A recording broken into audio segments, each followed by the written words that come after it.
The chandeliers in Lissimo glimmered like frozen rain, scattering light across polished crystal and pristine white tablecloths. It was the kind of beauty meant to dazzle, but for me, it was a reminder of how far from this world I truly was. Every night, I wore the mask of the perfect server, balancing trays heavier than my paycheck, hiding the ache in my feet from shoes I'd bought secondhand and scrubbed until they gleamed. At 26, with a master's degree in Italian literature and 6 figures of debt from my mother's medical bills, I had become invisible by necessity. The guests were not supposed to see me. They saw only their wine refilled, their plates cleared, their wishes anticipated before they ever needed to speak. I had learned to be a ghost. That Friday night, the restaurant pulsed with the kind of energy that made the staff restless and the air heavy. The owner himself was on the floor, straightening frames on the wall, adjusting flowers, snapping at us for water spots no one else would ever notice. Something important was happening. I could feel it in the way conversations hushed whenever the front doors opened, in the way the kitchen crew whispered among themselves. Marco, the floor manager, brushed past me with his cologne thick enough to choke. His eyes, small and sharp, pinned me with urgency. "Table 7, he hissed. VIP. Don't screw this up, Sophia." My stomach nodded. Table 7 was always reserved, tucked behind an arrangement of orchids, hidden from the rest of the room. Tonight, it was occupied. I smoothed my apron with clammy palms, tucking a strand of dark hair behind my ear. I had no right to feel nervous, but something about the way the air shifted made me hesitate before stepping forward. The curved leather booth was occupied by 3 men, but only one mattered. He sat at the center, commanding the space without moving a muscle. Ven seated. I could tell he was tall. His suit, charcoal, perfectly tailored, shifted like liquid mercury whenever he leaned or adjusted, catching the light in ways that whispered wealth. His hair was dark, styled with precision, and his jawline sharp enough to cut glass. Unlike most men who dined here, he wore no wedding ring, no flashy timepiece. He didn't need adornments. The 2 men flanking him radiated a different kind of presence. Thick-necked, broad, their eyes scanning the room with a predator's vigilance. Security. Armed, no doubt, even here. I approached with the same deference I'd perfected over the months, my gaze lowered just enough to appear respectful but not submissive. "Good evening, gentlemen. Welcome to Lissimo. May I bring you something to drink while you look at the menu?" The guards ignored me completely, their eyes never ceasing their restless scanning of exits and entrances. But the man in the center shifted, his attention sliding toward me like a spotlight. I felt it physically, the weight of it pressing against my skin. Slowly, I lifted my eyes to meet his. Blue. His eyes were an impossible shade of blue, the kind that seemed unnatural, like the airbrushed fantasy of a magazine cover. They should have been cold. I had expected them to be cold. Instead, they held something else: curiosity, interest, as if he had just stumbled upon something he hadn't anticipated. He spoke, his voice smooth, deep, and tinged with an accent I couldn't place. "Bring us your best Barolo, vintage 2010 or older." He spoke in flawless Italian. For a split second, my training faltered, my invisibility cracked. I answered automatically, in the language that had been as natural to me as breathing since my Sicilian grandmother raised me. "Certamente, signore. Abbiamo una riserva d'alba straordinaria, ma se preferisce qualcosa di più strutturato, potrei consigliare il B. Arolo Montfortino, del 2006. The silence that followed was absolute. A ripple went through the table. The guards stiffened, hands moving fractionally toward their jackets. And the man in the center, he froze. His blue eyes narrowed, pinning me with a gaze so sharp it sent a chill racing down my spine. For 3 heartbeats, the world around us ceased to exist. Conversations dulled, the clink of glassware faded, even my own breath seemed to hesitate. The entire room might as well have been holding its breath with me. And then, slowly, his mouth curved. Not quite a smile. Something more dangerous. Something that promised I had just stepped into territory I couldn't retreat from. In that instant, I knew something had shifted, though I couldn't yet name it. What had begun as just another Friday night at Lissimo was unraveling into something else, something that would not allow me to remain invisible any longer. The air outside Lissimo was sharp with October cold, but my skin burned as if I had stepped into fire. I walked fast, clutching the $1,000 bill Luca Vital had forced into my palm, trying to shake off the weight of his eyes on me. It should have ended there, a strange encounter with a man far too powerful for me to understand. But as I reached the L train stop, a black Bentley rolled to the curb like a shadow given shape. The back window slid down with a soft hum, and his face appeared in the darkness. Those same blue eyes that had frozen me hours before. "Get in, Sophia," he said. His voice was calm, almost gentle, but it carried a command that left no space for refusal. I told myself to keep walking, to vanish into the crowd like I always did, but then he spoke again, and my blood turned to ice. "Your apartment on North Richmond isn't safe tonight. Neither is your cousin Ellie's couch." I froze. My cousin's name on his lips felt like a violation. He knew where I lived, where I slept, who I cared about.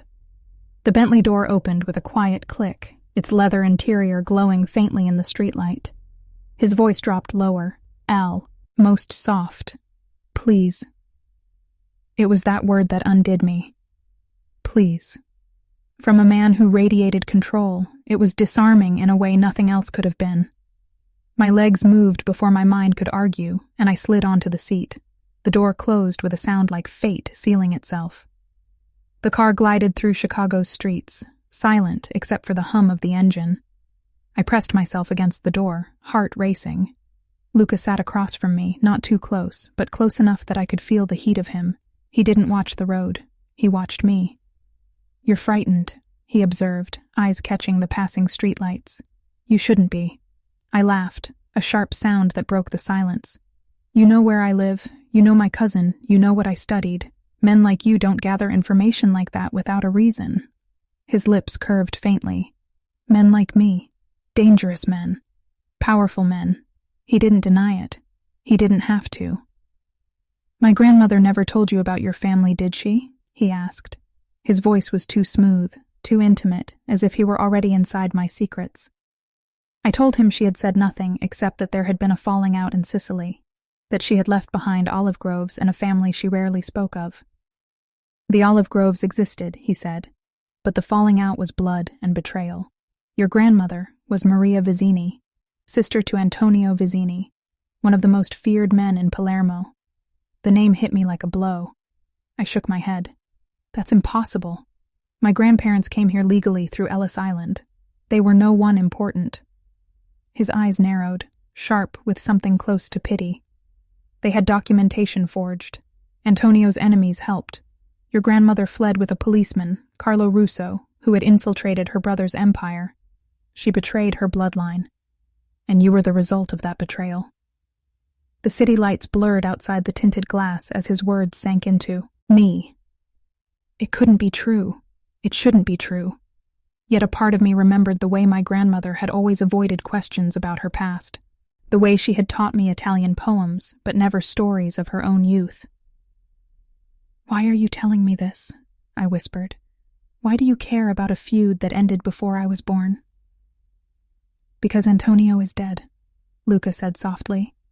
"And with his death, the protections around you died too." The Bentley turned toward Lake Michigan, the dark water glittering under the moonlight. I sat frozen in the leather seat, clutching the sapphire pendant he handed me, a tracker he insisted I wear.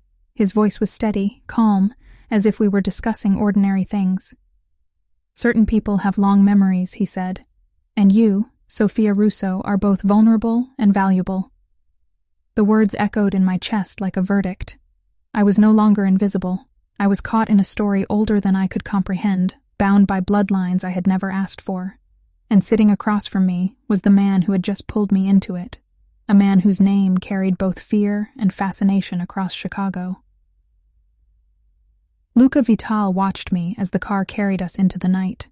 His eyes were steady, unblinking, as if he already knew that my life no longer belonged to me. It belonged to history, and to him. The Bentley moved like a predator through the city streets, silent and deliberate, its engine a low growl beneath the leather seats. I sat stiff against the door, fingers clutching the sapphire pendant he had pressed into my palm moments before.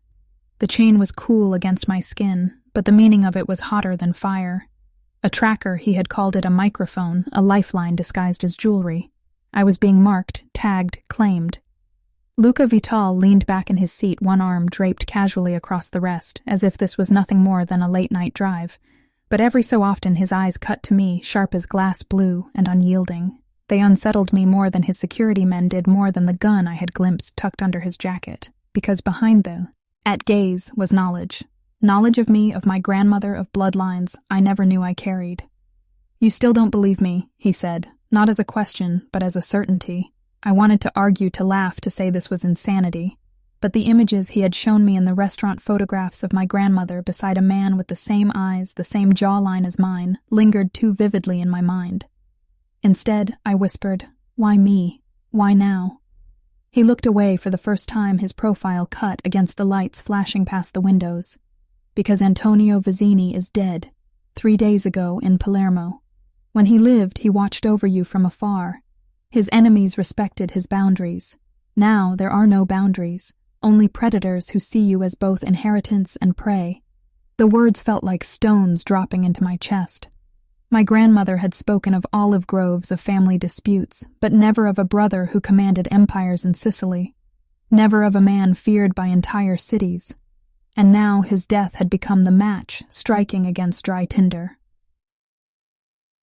The Bentley veered off Lakeshore Drive into a private underground garage. Sleek cars lined the walls, Ferraris, Maseratis, all gleaming under harsh fluorescent lights.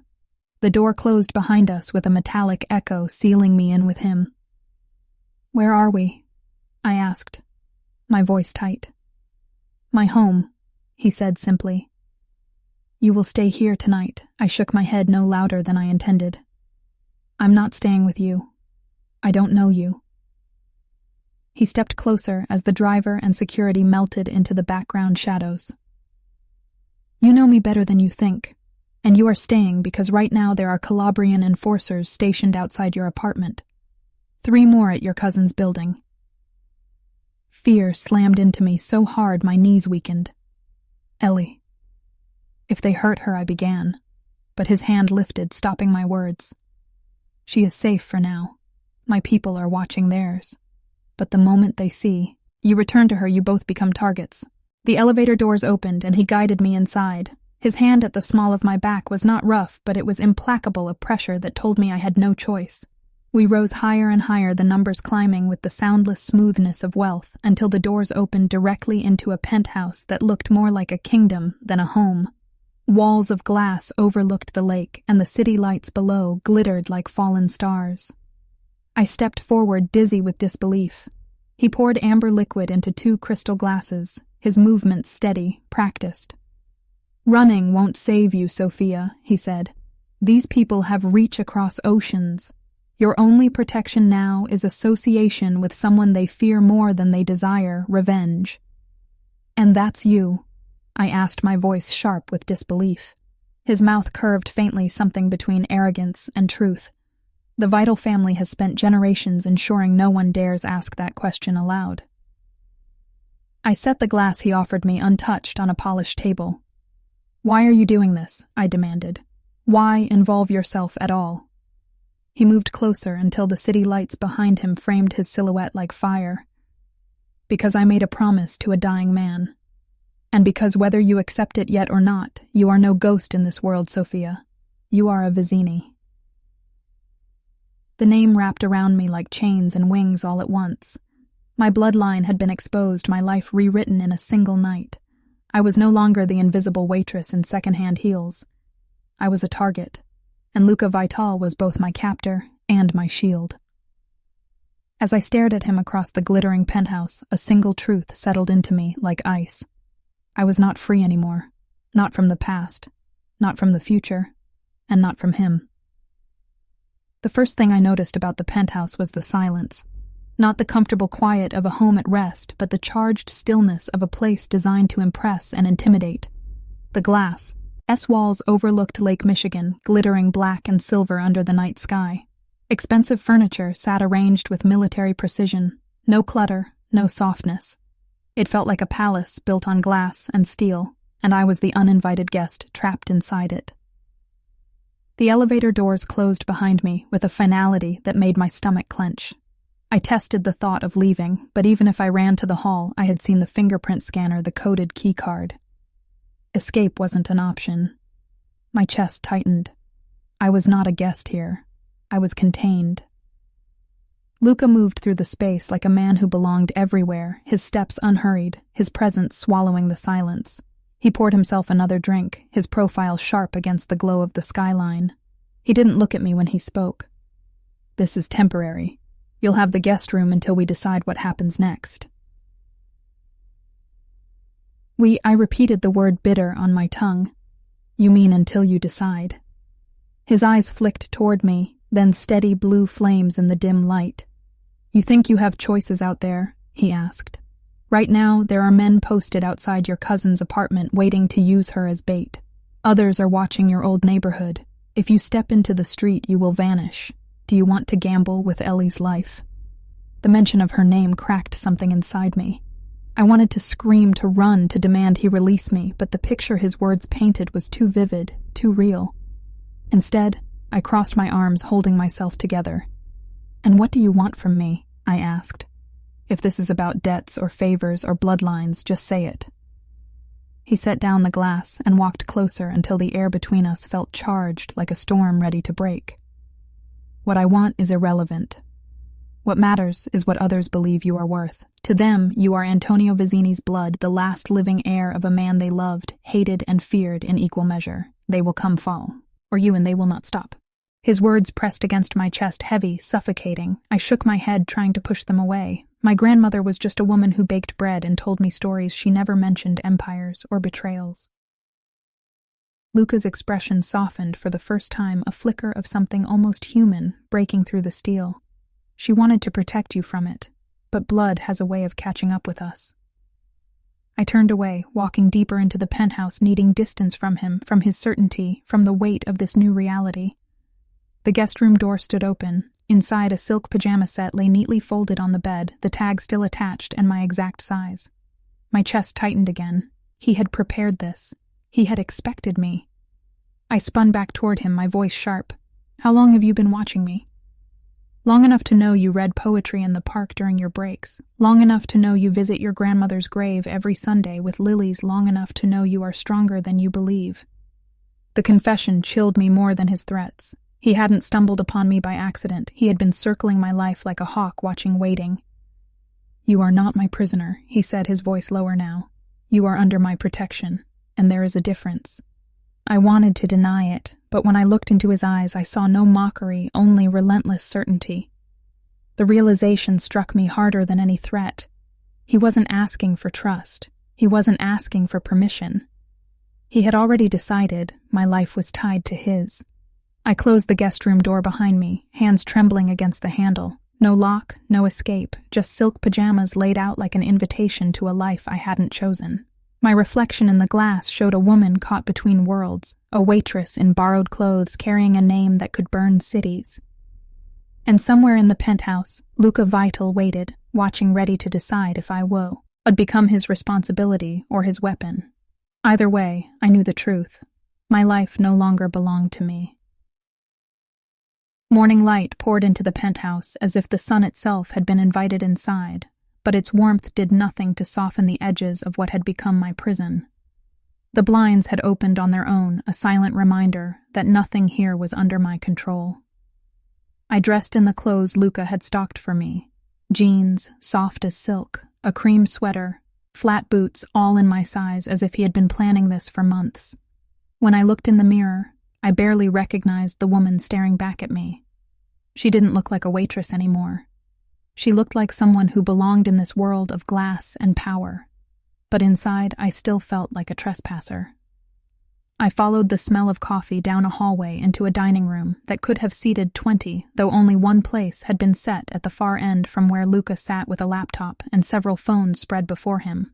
He wore a dark sweater and looked younger, less threatening than the man in the suit from the restaurant, but the illusion vanished when he lifted his eyes to mine. They were the same eyes that had frozen me that first night, blue and unreadable. "Sit," he said without looking away. I lowered myself into the chair at the farthest end. My voice was steady, but my hands were not. For all I know, you've invented everything about my grandmother, I said. All this talk about bloodlines and enemies, it could be a story to trap me. He closed the laptop slowly and pushed a folder across the table. Everything I've told you can be verified. Inside were photographs. Old yellowed images of my grandmother standing beside a man I didn't recognize, but whose jawline mirrored my own. There were clippings in Italian that my rusty reading still managed to translate. Police investigation, shipping empire, Carlo Russo undercover. Antonio Vizzini. The final page was a birth certificate, my father's name printed clearly, but with dates that made the official story impossible. My stomach tightened. This could all be fabricated, I whispered. It could. He agreed, but it isn't. Before I could respond, his phone buzzed once. He answered, listened for a moment, then his expression darkened. He spoke in rapid Italian, a clipped command. When he ended the call, his eyes were sharper than I'd ever seen them. Your cousin went back to her apartment to get clothes, he said. My people spotted Calabrians watching the building. We need to move now. Ice slid down my spine. You said she was safe. She is while you remain under my protection. But if they realize you aren't there, they'll use her to get to you. He was already moving, calling orders to his men.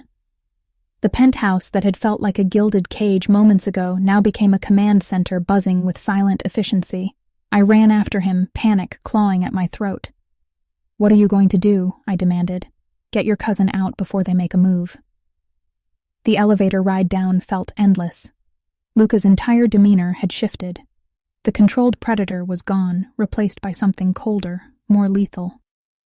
When the doors opened, his men were already waiting by the Bentley weapons, hidden but ready. Stay in the car until I tell you otherwise, he said, handing me something small and glittering. What is this? I asked. A pendant, a tracker. If we're separated, I'll know where you are. He fastened it around my neck himself, his fingers brushing the pulse at my throat.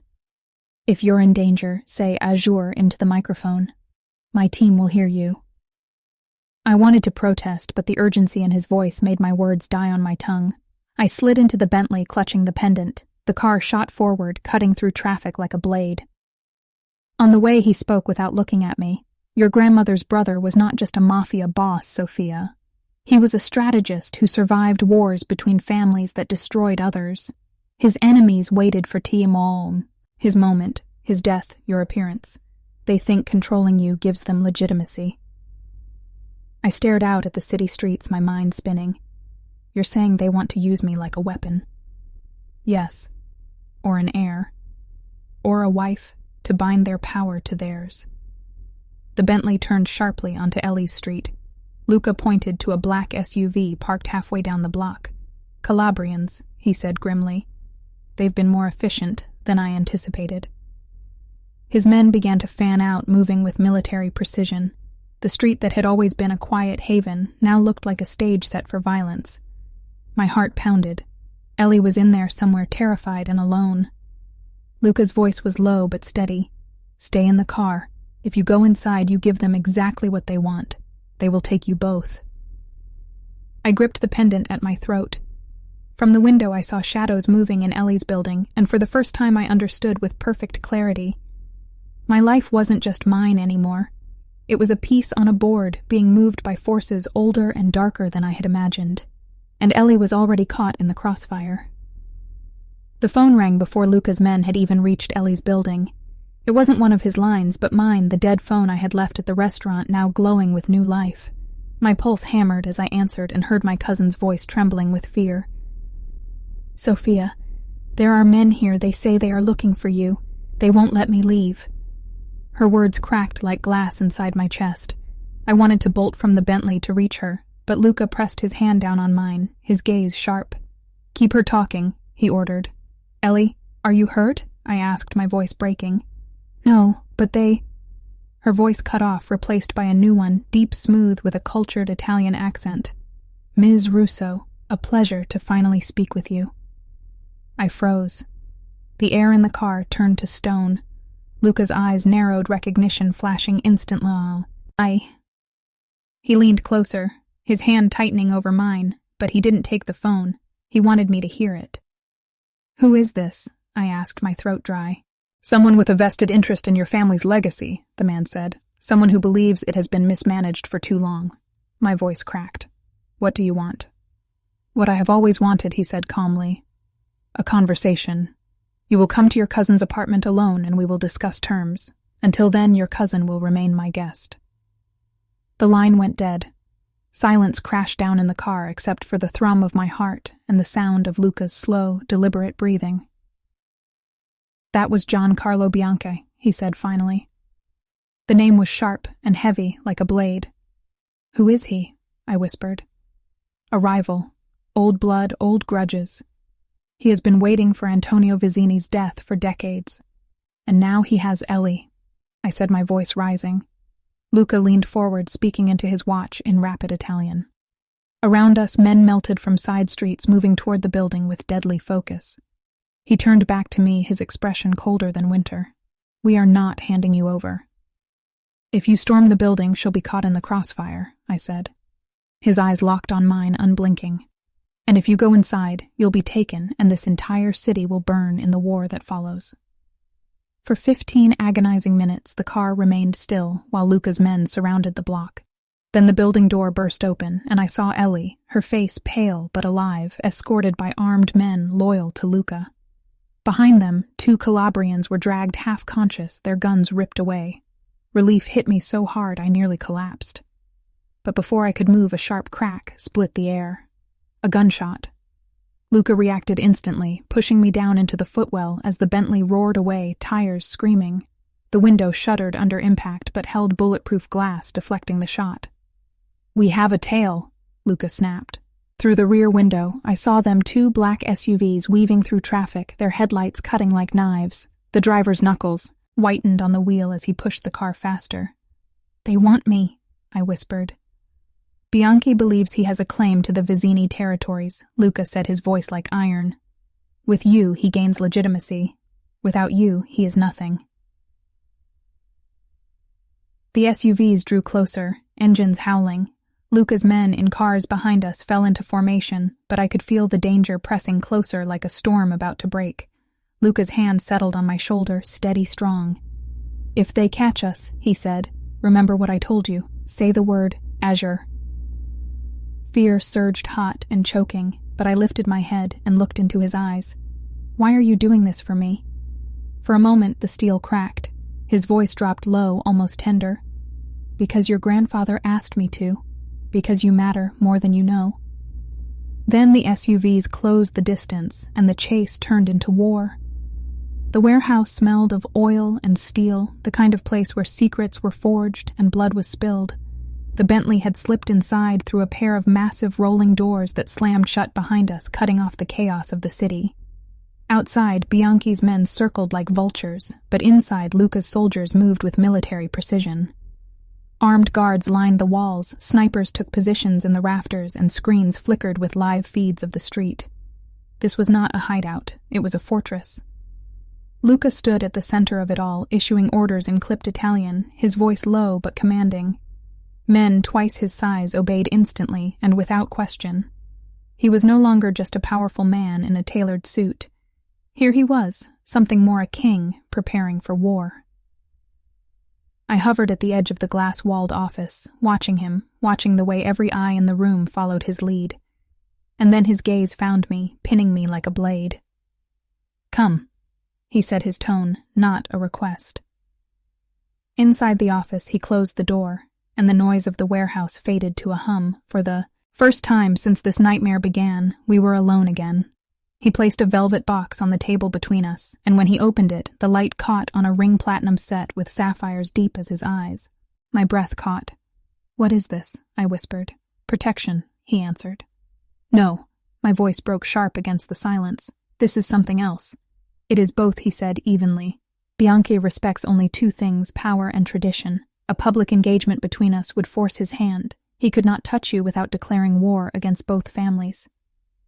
I stared at the ring, its cold fire burning into my vision. An engagement. With a man I had met only days ago, it was madness. And yet the way he said it, the calm certainty in his voice, made it sound inevitable. "You don't even know me," I said. His jaw tightened. "I know you are strong enough to face a man like Bianchi without flinching. I know you are clever enough to turn negotiations on their head when even I saw no way out. I know you work yourself to exhaustion for a mother who may never recover, and for a cousin who depends on you. I know you carry burdens that would have crushed lesser people." Each word struck deep like arrows piercing through armor I had built for years. He knew too much about me. And yet instead of fear, I felt something else stirring inside me. A dangerous warmth. "This isn't real," I whispered more to myself than to him. "Is it not?" He countered, stepping closer, his voice low, rougher now. "Perhaps it began as strategy, but I do not make offers I am not willing to honor fully." My pulse pounded as he lifted the ring. His fingers brushed mine, and heat shot through me sharp and sudden. He waited, not pushing, not forcing, but watching me with that relentless gaze. The choice was mine, and yet I knew if I refused, I would be walking into Bianchi's hands unprotected, exposed. Slowly I held out my hand. The ring slid onto my finger with perfect precision, as though it had been waiting for me all along. His touch lingered at my wrist, and he whispered words that were both vow and warning. Mine to protect. Mine to cherish. Beth, or I could catch my breath. His hand rose to my face, cupping it gently. Then his mouth found mine in a kiss that shattered every barrier between us. It wasn't calculated or cold. It was fierce, hungry, and real. When we broke apart, my knees threatened to give way, and the world itself seemed changed. "We have 30 minutes before Bianchi arrives," Luca said softly, his thumb brushing across my lower lip. "Time enough to decide how we present this to him." And after I asked, still trembling. A smile ghosted across his mouth, not cold, not cruel, but something almost warm. "After we begin building an empire together." The words terrified me, and yet deep inside a part of me already believed them. Snow fell softly over Chicago 3 months later, turning the city into a glittering kingdom of white and shadow. From the penthouse window, I watched the flakes drift against the skyline, each one vanishing as it touched the glass. Behind me, Luca spoke in rapid Italian, his voice sharp as he finalized arrangements for a board meeting that was anything but ordinary. The old families were coming tomorrow. Men who had lived their lives by blood and power, who would now be forced to sit across from me, the woman they once called an outsider, a waitress, a ghost. I touched the sapphire ring that now circled my finger, the same one that had once felt like a cage, but now carried the weight of survival. The night Luca slid it onto my hand, everything had shifted. I had gone from being invisible to being a name whispered in marble halls. Sofia Russo, the last Vizzini blood. Life inside this new world was nothing like the restaurant where I had learned to disappear. It was endless meetings in boardrooms filled with smoke and whispered threats. It was shaking hands with men whose smiles never touched their eyes. It was watching entire communities hang on decisions made behind glass doors. And every time I falter, every time my voice shook, I felt Luca's steady gaze from across the table reminding me I could not afford weakness. Ellie visited often, though she still looked at Luca with suspicion. He had paid for her nursing degree, given her protection and a future, but she had not forgiven the way he had pulled us both into his storm. Yet I saw her begin to thaw slowly, cautiously, as he kept his word, and never once allowed harm to touch her. She teased me, sometimes whispering that the man who had become my shield looked at me with more than duty in his eyes. I always denied it, but my pulse betrayed me whenever his hand brushed mine during a meeting, or when his voice softened when he spoke only to me. But beneath the polished surface, danger coiled. Bianca had not accepted defeat. The partnership I had forced upon him still tasted like ash in his mouth. He pressed at the edges, testing Luca's patience, trying to lure allies back into the shadows. Every report, every file placed before me carried hints of betrayal, whispers of secret deals, shipments, diverted weapons stockpiled in Calabria. One night I confronted Luca about it. He was standing by the window, his reflection tall and dangerous against the snow-lit city. "You knew this would happen," I said. "He will never accept peace, not with me here, not with you holding what he believes is his." Luca's expression was carved from stone. "That is why we prepare. That is why you stand beside me tomorrow. They need to see you not as a pawn, not as a prize, but as the heir Antonio intended you to be." The words chilled me. I had never asked for this legacy, never asked for power that could destroy lives or save them. But there was no going back. I had stepped into this world the night I answered him in Italian, and I could not step out again. Tomorrow, the old families would look into my eyes searching for weakness, and Bianchi would be waiting for any crack in the foundation Luca and I had built. I knew then that the snow falling outside was no symbol of peace. It was as a shroud, a reminder that winter had only begun and that survival in this world would demand more from me than I had ever believed possible. And as I stood watching the snow with the weight of my grandfather's blood on my shoulders, I felt Luca step behind me, his hand resting lightly at my waist. His voice was low, steady, carrying both promise and warning. "Whatever comes, Sophia, we face it together." The words should have comforted me. Instead, they filled me with a sharper truth. Together did not mean safe. Together meant war. The boardroom smelled faintly of leather and smoke, the kind of place where decisions worth billions were carved into history with nothing more than a handshake. The long table gleamed under the chandelier's cold light, and at its far end sat the old family's men, whose names carried centuries of power. Their eyes shifted between me and Luca, as if measuring the distance between predator and prey. I sat with my back straight, the sapphire ring glinting on my finger like a seal of authority. My pulse hammered, but I kept my face calm. Silence stretched heavy as Bianchi entered, at last his silver hair immaculate, his overcoat draped across his shoulders like a crown. His men lingered by the doors, eyes sharp, hands twitching near hidden weapons. He did not look at Luca first. He looked at me. His gaze was cold, dissecting, weighing the blood in my veins against the empire he wanted to claim. "Miss Russo," he said, his voice cultured, but edged with steel. "You wear the ring of alliance, yet I see no vow, no ceremony. Just words spoken in desperation. Do you really believe such theatrics will hold the loyalty of men who have bled for tradition?" Luca's hand brushed mine under the table, grounding me. But it was my voice that answered. "I believe loyalty is earned, not bought by blood spilled in back alleys. My grandfather understood that when he built schools, when he fed families, when he gave dignity where there had been none. If loyalty only comes at the end of a gun, then it is worth nothing." A murmur rippled through the room, some amused, some unsettled. Bianchi's lips curved into a smile that was anything but warm. Brave words from someone who once carried trays of wine to men she dared not look in the eye. "Do you really imagine that bloodlines can be rewritten with charity?" Something inside me hardened. I met his gaze unflinching. "I imagine that power is nothing if it destroys the people it claims to protect." The silence that followed was dangerous, thick with the weight of men deciding if I was a woman to be dismissed or a force to be reckoned with. Luca leaned forward, his voice calm but sharp as a blade. "You wanted legitimacy, Bianchi. Now you have it. Sophia Russo stands as Antonio's heir and as my future wife. If you challenge her, you challenge me. And I promise you, that is a war you will not survive." The words fell like stones into water, spreading ripples that no one could ignore. For the first time, Bianchi's smile faltered. His eyes narrowed, as if calculating the cost of underestimating me. Then slowly he leaned back, his fingers drumming once on the polished wood.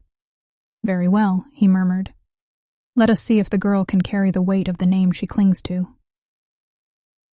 The meeting broke hours later, but his words followed me like a shadow. That night, as I stood at the penthouse window, I felt the storm pressing closer than ever. The city below glittered, but I knew darkness lurked in every corner. Luca came up behind me, his voice low. "You shook them, Sophia, even Bianca. But he will not stop. He will wait. Watch test your strength until either you fall or he does." I turned to him, the weight of everything pressing down. "And if I fall, what happens then?" His blue eyes burned with something fierce and unyielding. "Then I fall with you." The promise sent both warmth and terror through me, because for the first time I understood the truth. This was no longer just about survival. It was about destiny, and in a world ruled by shadows, Destiny demanded a price that had not yet been paid.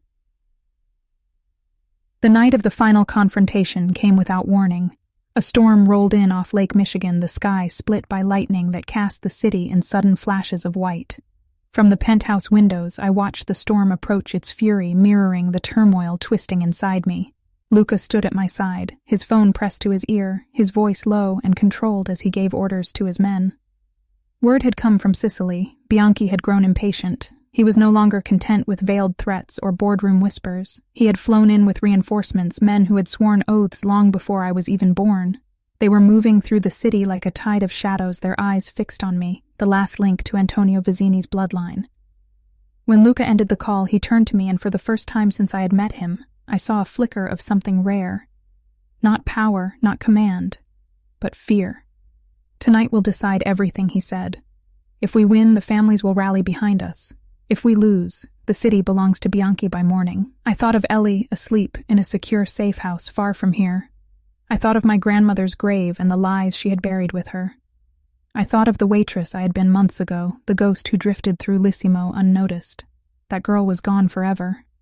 In her place stood someone who carried the weight of an empire she never asked for, but could no longer refuse. The meeting was set in the warehouse district where it had all begun. Luca and I arrived in silence, the Bentley cutting through rain-slick streets while armed escorts followed at a distance. Inside the warehouse, his men moved with lethal precision, securing entrances, checking weapons, scanning the shadows. But nothing could prepare me for the sight that awaited us when Bianchi stepped into the room. He was dressed in black, his silver hair slicked back, his eyes gleaming with the hunger of a man who had waited his entire life for this moment. Behind him came his soldiers, more than I could count, each one armed, each one loyal to a dream of power rooted in blood and fear. "So this is how Antonio's legacy ends," Bianchi said, his voice echoing through the cavernous space. Not with strength, not with honor, but with a frightened girl clinging to a vital's hand. I stepped forward before Luca could answer, my voice steady despite the storm raging in my chest. "Antonio's legacy does not end tonight. It changes. He built something greater than fear, and I will not let you turn it back into ashes." Bianchi's laugh was cruel. "You think words will stop bullets. You think sentiment will make men bow." "No," I said quietly, "but truth might." I reached into the folder Luca had given me days before the evidence Antonio had gathered before his death, records, photographs, testimonies proving Bianchi's betrayals to the very families he now claimed to represent. I held them high so every man could see. "This is the man who calls himself your leader. He steals from his own allies, he makes deals with enemies, he would sell you all for his throne." For a moment, silence reigned. Then voices rose, anger, confusion, disbelief. Bianchi's face darkened, his hand reaching inside his coat. He would have drawn his weapon if not for Luca moving faster than I had ever seen him. In one smooth motion, his gun was out, leveled, steady. "Do it, Luca," Bianchi sneered. "Kill me and prove you are no different." But Luca did not pull the trigger. Instead, he lowered the gun, his voice like steel. "I am not my father, and she is not her grandfather. The world has changed, Bianchi. You are a relic of a time that is already dead." The old families shifted. Their eyes left Bianchi and turned to me. And in that moment, I realized it was not Luca they were waiting for. It was me. I raised my chin, my heart pounding. "I am Sofia Russo, blood of Maria Vizzini, granddaughter of Antonio. I will not rule with fear. I will not sell our people's future for the greed of the past. If you want me to lead, then follow me now. If you want chains, then follow him." The choice hung heavy in the air. Lightning lit the room for an instant, casting Bianchi's face in harsh relief. His hand tightened on the pistol he had drawn, but before he could act, his own men stepped back away from him. Their silence was louder than any words. Bianchi roared with fury, lifting his weapon. The gunshot split the air, but it was not mine he struck. Luca's men fired in unison, and Bianchi crumpled to the ground, his power evaporating with the last breath he dragged into the stormy night. When the echoes faded, all eyes returned to me.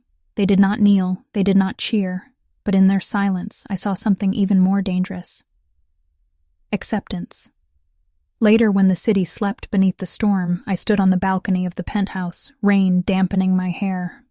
Luca joined me, his hand warm at my back, his eyes softer than the steel he had shown in the warehouse. "It is over," he said quietly. "No," I whispered. "It is only beginning." He turned me to face him, his lips brushing mine in a kiss that tasted of rain and fire, of promises kept and promises yet to come. When we broke apart, he touched the sapphire ring circling my finger.